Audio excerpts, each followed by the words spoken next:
गायकम त्रायते पातात गायत्री मुक्चते है सा, ये जीव को गिरने से बचाती है, इसलिए इसको गायत्री कहते हैं। ब्राह्मण को गायत्री जपने का पूर्ण अधिकारी माना गया, सबको गायत्री जपने का अधिकार नहीं है।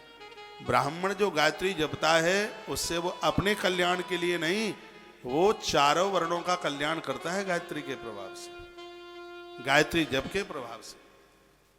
श्री विश्वामित्र जी ने इतना अद्भुत काम किया, जैसे भगीरथ गंगा जी को धरती पर लेके आए, ऐसे ही महात्मा विश्वामित्र 70,000 वर्ष तप करके मां भगवती गायत्री को धरती पर लेकर के आए। वेदों की मां बन गई गायत्री, वेदों की माता बन गई गायत्री। ऐसी मां को हम और आप सब वंदन करते हैं, प्रणाम करते हैं। यथा अर्थहीनो लोकस्म पराशार्थ न यक्षति, अर्थवाणी यो लोके परस्मार्थ प्रेक्षति, स्वयं सद्वहि पूतात्मा नरान संत्रातुम अर्हति। वर्णन किया गया अपने गान करने वाले को जो पाप से रक्षा करे, गायत्री कहते हैं। जिस प्रकार दरिद्र पुरुष इस लोक में किसी को धन नहीं दे सकता, उसी प्रकार से देखो, जिस प्रकार से दरिद्र व्यक्ति जिसके पास में धन है ही नहीं, वो दूसरे को धन नहीं दे सकता, किसी की गरीबी को दूर नहीं कर सकता। जिसके पास में भजन की शक्ति नहीं है, ऐसा पुरुष भी दूसरे का कल्याण नहीं कर सकता। सिर्फ नाम से गुरु नहीं, गुरु को भजनानंदी होना चाहिए, ब्राह्मण को भजनानंदी होना चाहिए। क्या सुंदर लिखा है, जैसे अर्थहीन व्यक्ति किसी की गरीबी नहीं मिट सकता, जिस गुरु के पास भजन है ही नहीं, साधना है ही नहीं, जिस ब्राह्मण के पास साधना नहीं, साधनाहीन है, वह किसी के भी अपराधों को, पापों को, उसके कलेश को वो दूर नहीं कर सकता। इसलिए इन महापुरुषों को बहुत भजनानंदी होना चाहिए।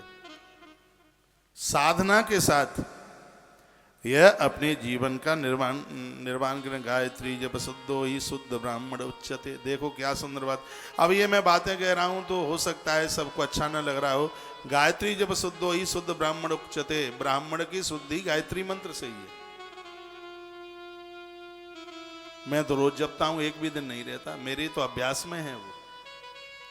ऐसा नहीं है कथा के भड़ा बन जाए।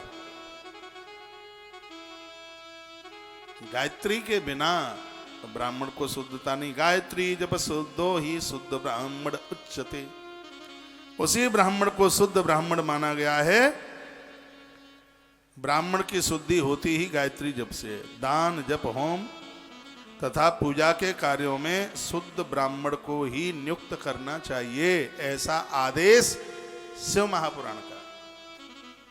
दक्षिणा के चक्कर में वो तो पंडित जी इतने में मिल जाते हैं, वो इतने में मिलते हैं।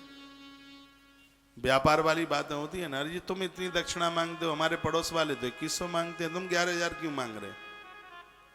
लेकिन शिव पुराण क्या कहता है?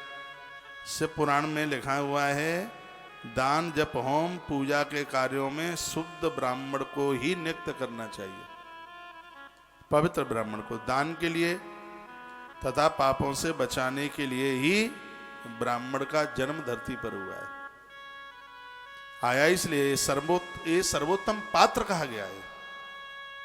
समय आने पर श्रेष्ठ ब्राह्मण को बुलाकर जो दान दिया जाता है वही दान सर्वोत्तम है। उस दान का शब्द तथा अर्थ के द्वारा अभिष्ट सिद्धि की बात कही गई है। सेवा करने वाले को जो दान दिया जाता है, पूरी फिर बात बताई गई है, चैप्टर फिर ज्यादा लंबा होता है। एक बार जयकारा लगाइए, बोलो भक्त वत्सल भगवान की जय हो। श्री हनुमंत बलवंत महाराज